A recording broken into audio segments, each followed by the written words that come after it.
Up late again, human? That's not good for you.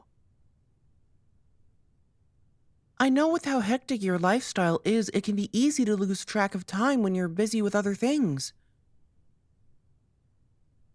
But still, you need to slow down sometimes and take better care of yourself, all right? Staying up like this isn't going to do any good for your quality of sleep and dreams.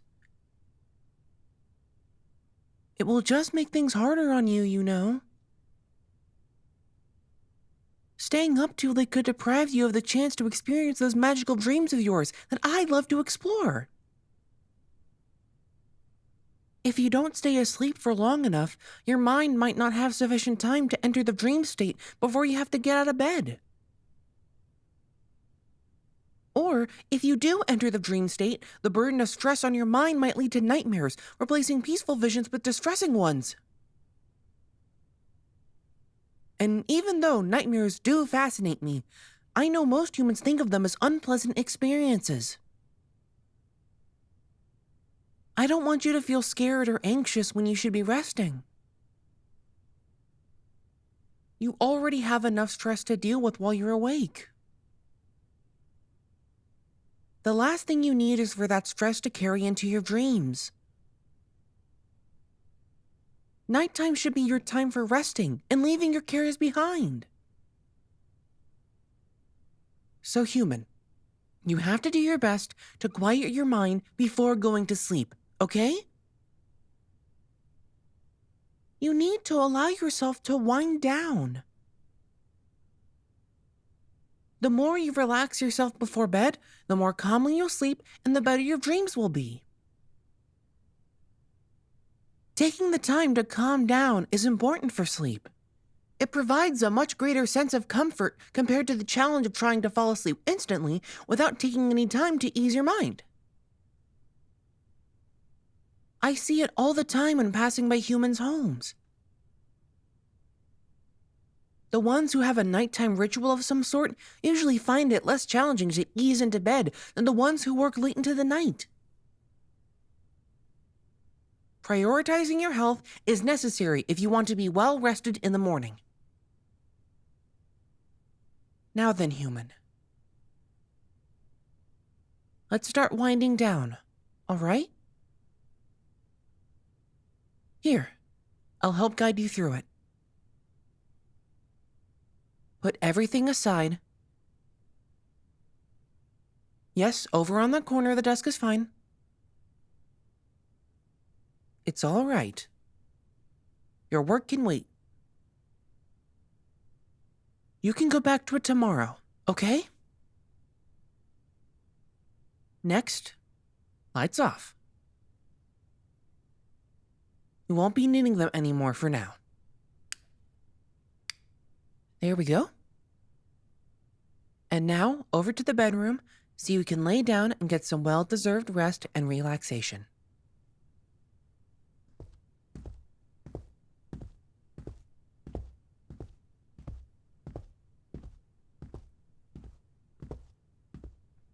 Here, you can lay down now. I'll be with you, all right? Feel free to crawl under the covers. I won't go anywhere, so no need to worry. I can stay here, right next to the bed, and keep you company until you drift off.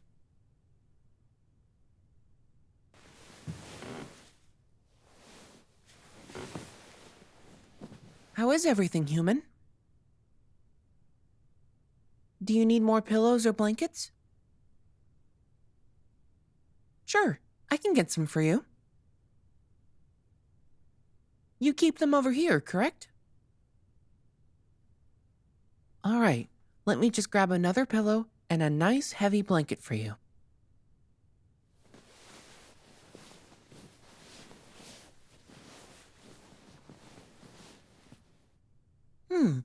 How's that? Feeling cozy? You certainly look like you are. Well, I'm not surprised. You are completely surrounded by softness and warmth. Humans are fond of such sensations, aren't they? That's right. It should be easy for you to rest your body then. Just focus on how warm and comfy everything feels. How safe you are in your own bed. It must feel so wonderful laying down after sitting at your desk all day. Don't worry about anything else and simply embrace the comfort surrounding you. You don't have to do anything else today. Just let your body ease into relaxation.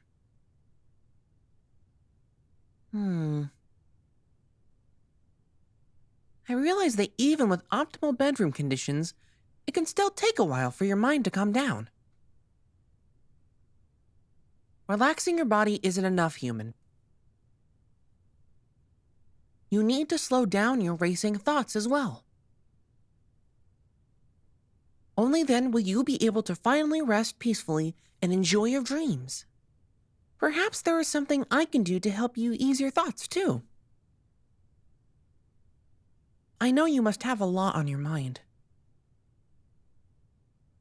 It's okay. No need to feel embarrassed about having trouble with that. I fly by enough humans' homes to know that you aren't the only one who struggles with calming down their mind at night.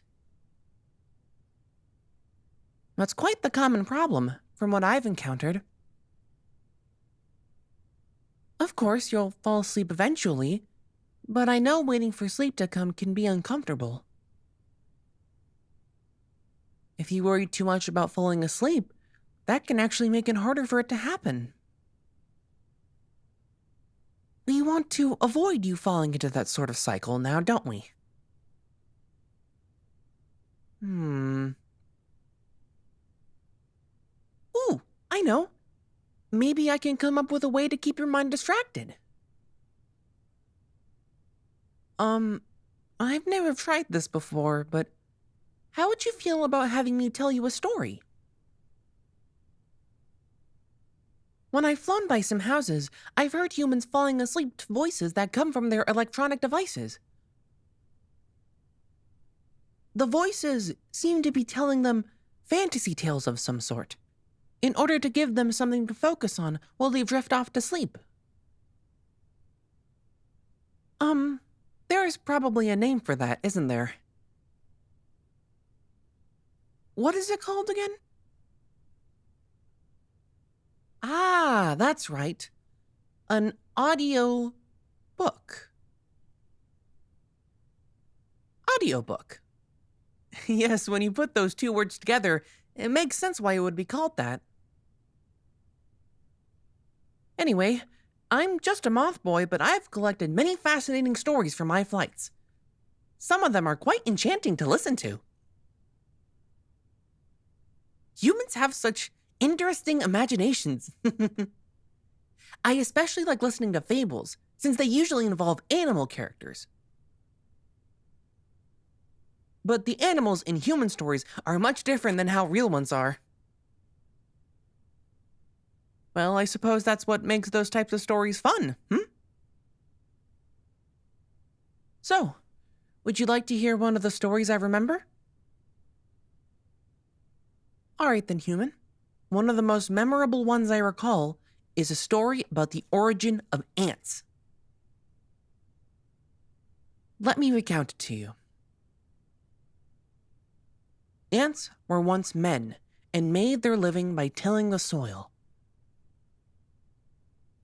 But, not content with the results of their own work, they were always casting long eyes upon the crops and fruits of their neighbors, which they stole whenever they got the chance and added to their own store. At last, their covetousness made Jupiter so angry that he changed them into ants. But, though their forms were changed, their nature remained the same.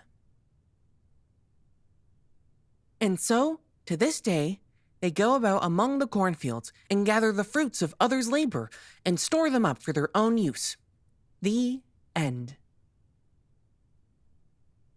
So, what did you think of that tale? I must say, you humans can be quite creative. I wonder if perhaps that story was based upon someone's dream. I mean, how else would you come up with such an unusual idea?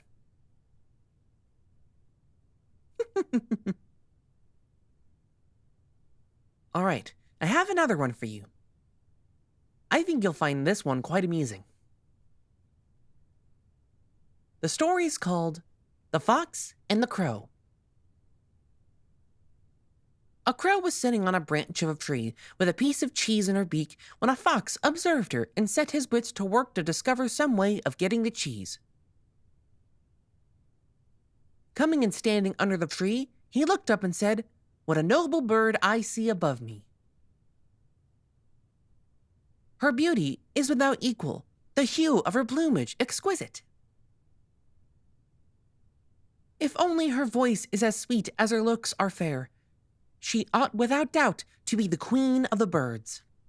The crow was hugely flattered by this, and just to show the fox that she could sing, she gave a loud caw. Down came the cheese, of course, and the fox, snatching it up, said, "You have a voice, madam. I see. What you want is wits." The end. That one was fun, wasn't it? But what a shame that the crow wasn't wiser.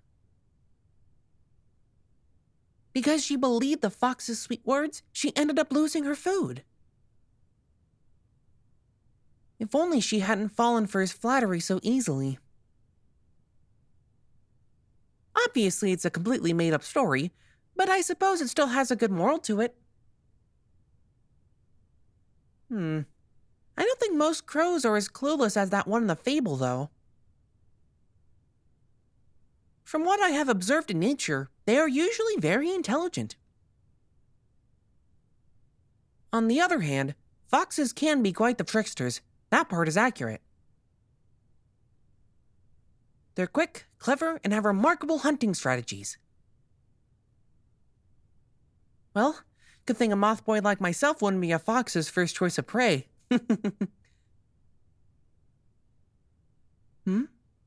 Oh, starting to get a little more sleepy, human? Well, I have one more story for you. This one is called The Bear and the Bees. Ready to hear it? All right then. A bear roaming the woods in search of berries happened on a fallen tree in which a swarm of bees had stored their honey. The bear began to nose around the log very carefully to find out if the bees were home. Just then, one of the swarms came over from the clover field with a load of sweets.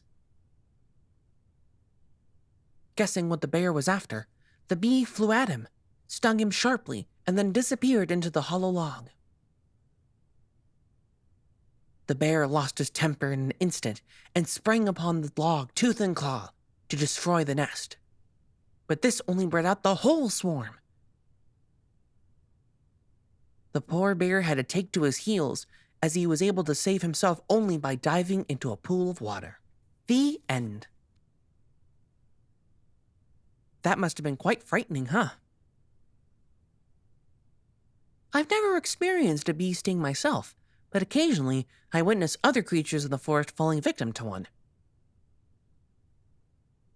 I can't even begin to imagine how painful it will be to get stung by a whole swarm of bees. Good thing that the bear managed to dive into the water and save himself. So, human, have you drifted off yet?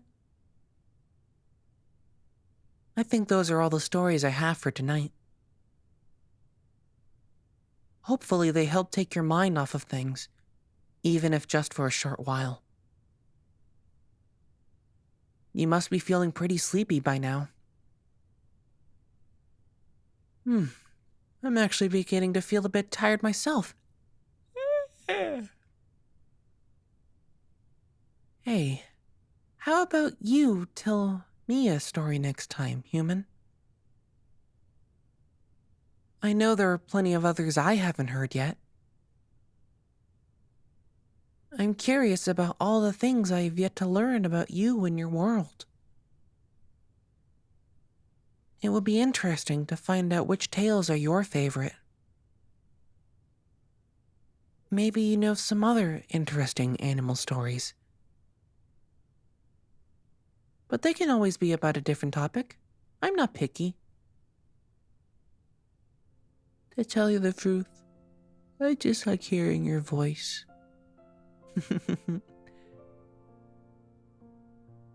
But I won't keep you up any longer. Like I said before, you need to get your rest. And so do I. Good night, human. Hope you enjoyed the stories. Sleep well, and may you dream peacefully tonight. Hello there, human. Are you still awake? Well, if you are, please remember to like the video and click on the subscribe button for upcoming audios. To access our exclusive original character content aimed at adult listeners only, please go to our Patreon at patreon.com/Celesterra. If you want to commission your very own custom audio, you can visit our website at anagomi.com/commissions. We will definitely make your dreams come true. Well then, human, take care.